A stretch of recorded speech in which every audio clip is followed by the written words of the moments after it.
see every day above ground. You never know when your life will go done. Hello everyone, J Mullings from Red Mirror here, AKA Wicked Penman. Today's topic is, well, first of all, we're continuing on the Black History Month theme. Don't ask me when you're getting this. Could be October, could be November. As far as I'm concerned, Black History Month ain't done until I'm done with this topic anyway. So if you get it in November, don't trip. Right. First, I'm going to pose this as a question. Then I'm going to give you my 2 cents on it. So here's the question. Is Black Outrage the shady marketer's weapon of choice?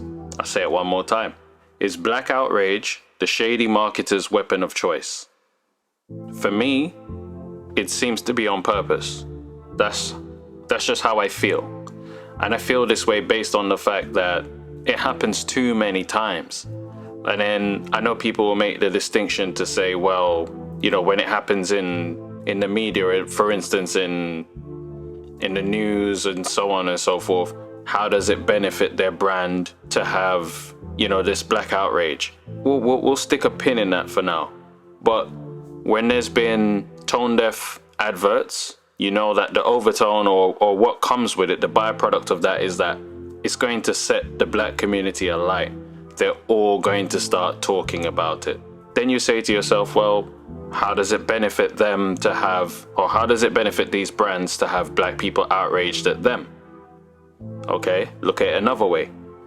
If majority of who's buying their product is black, it sends a clear message to those people that don't necessarily like black people, or let's not even put it as necessarily. They don't like black people. Those people will now identify with that brand that's made that mistake, because this is something that they often think about expressing themselves, or maybe not quite the same, but it's in the same vein. All of a sudden they've introduced themselves to a new customer virtue, well, based on us making it popular and talked about. So that's, if you want to really be a cynic, that's the benefit of doing this. Another thing is, it's free publicity. The black community is basically, the brand's name is ringing around in everyone's mouth and hot on the timeline and trending, and it's doing much better than if it didn't come on that tip. How many people would have spoke about it? Probably not as much. And I said this in a post I did for the Wicked Penman channel, talking about the difference in attention span for the beef between like your Chip and Stormzy versus if they had come together and decided to do something that was about Black History Month and the culture. The attention being paid wouldn't be quite the same. The fervor wouldn't be quite the same, and maybe it wouldn't go as viral, it wouldn't be as spoken about. So again, these brands know this. They have to know this. Come on. These things are not accidents. So let's now unpack when it happens in a media scenario. Then let's use that word. Why not? I had another word in my mind somewhere, but it's not at the tip of my tongue. Right. So when the media gets it wrong, again, it's appealing to a majority. First of all, it's anyone who doesn't come from that background. It's going to reach them organically by virtue of us being outraged about it. And you say to yourself, again, what's the benefit of that? The benefit is, well, this would probably be something the average person who doesn't like black people, Asian people, wherever, well, black people, Black History Month, like everyone else is fine. You know, you can have your moment another time. People that don't like black people aren't necessarily reading these stories. The minute you mess up and they want to know, oh, how were they outraged? How did you rile these people up? Okay, let me go check it out. So they've got twice the amount of readership, twice the amount of viewership. And then you say to yourself, well, yeah, if you're struggling for attention, you're almost guaranteed to have a campaign that's talked about, to have a campaign that's remarked upon, if it has some of this incendiary material. And they also know, so they, you know, I was gonna slip in. Alright, go on. Them also know, say, from them do this, and then make that little, you know, that little fake apology there, you know, say, I go lap it up and take it up. Right, let me get back to what I was saying now.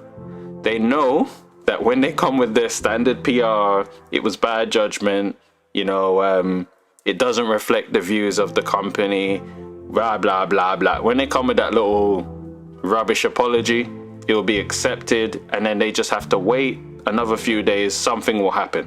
Whether it's something that happens in the community itself, Tory Lanez shoot someone in the foot, or whatever, they know that, okay, they're off the crap list. Yeah? The way the patois just came out a second ago, man. But yeah, I think it's on purpose. I think it's largely on purpose. Reading the N-word in a broadcast was an editorial decision. What? It's because okay, here's another reason. All of this social media outrage doesn't necessarily equal any actual outrage. The black people that like Starbucks were still drinking Starbucks long after they were throwing black people out, so on and so forth. You know, things were said over the years about this brand and that brand, and it hasn't stopped anyone from drinking any liquor they like drinking, wearing any clothes they like wearing. As in, for the most part, it might have affected them somehow, but it couldn't have been a long-lasting thing. So yeah, you say, what do they stand to lose? Very little.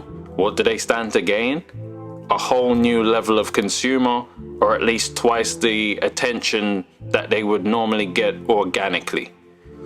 They probably weigh up the pros and cons and say, well, we now stand a higher chance of converting, I don't know, 20% of those people who aren't offended by it. Because remember, don't take it as read that when people are insulting the black culture and insulting black people, that other people automatically empathize with us. Nah, some people just think, well, yeah, they do have a right to be incensed. And then they say to themselves, well, they didn't directly offend me, so I'm going to continue doing my thing. There's one way of viewing it. The other is the people who want to see us being humiliated, dehumanized, and all of this.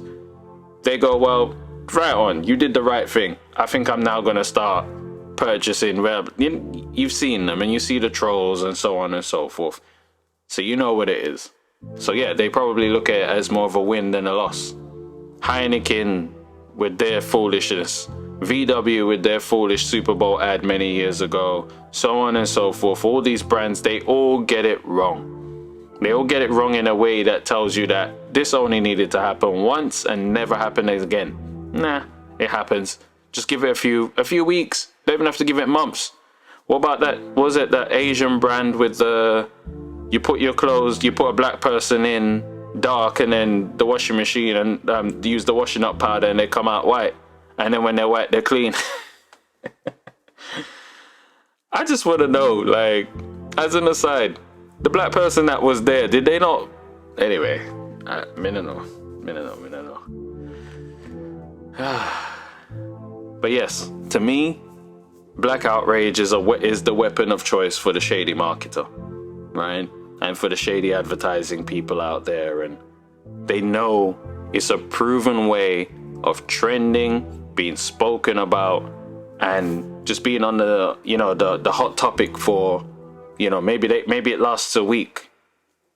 And yeah, maybe that's all they need is a week of that top tier exposure to attract some new business elsewhere. Obviously in between that, they'll cook up the bog standard apology, maybe even hire the odd person of, you know what I mean? They'll bump some random black person up, give them a figurehead title, and we roll the dice and we go again. I could be wrong. It could all be accidental and just gross incompetence. I do dislike, for instance, when it's the news that gets it wrong, I do dislike when these politicians come out and say, oh, this is a result of when you don't have black people in the, like, no.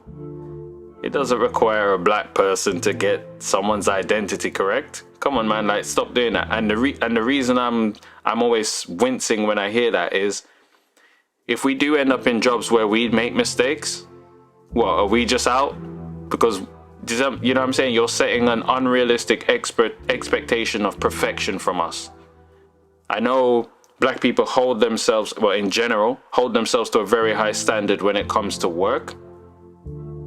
but nobody is perfect. And yes, it shouldn't happen that someone mistakes Kevin Hart for Usain Bolt and so on and so forth, but that's more of an ignorance thing and someone just not doing the fact checking, and then whoever's editing not editing properly, and it's that chain that's broken down. There has to be some black people that would get other black people mixed up. It happens a lot, and obviously we've seen it on TV where, you know what I mean, someone thought, what, the baby was Gunner or something. No, the baby was, who did they think the baby was? Young Thug, or I don't know, I can't even remember. I'm laughing, it's not funny, but yeah, there are genuinely people who just don't know these things. So I sometimes laugh in some of my videos at things, or I use the word interesting to describe something. I want to be clear that these things aren't funny. And when I say they're interesting, it doesn't mean, wow, amazing, this is great. It just means, I guess it's a way of me saying I'm processing what's happening at the time, as this is not something that would usually happen or should usually happen.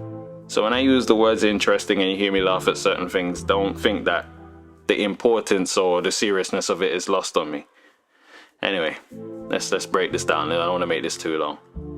J Mullings from Written Mirror, AKA Wicked Penman, and yeah, as is customary, I keep forgetting to say, please like, comment, subscribe, share, all that good stuff.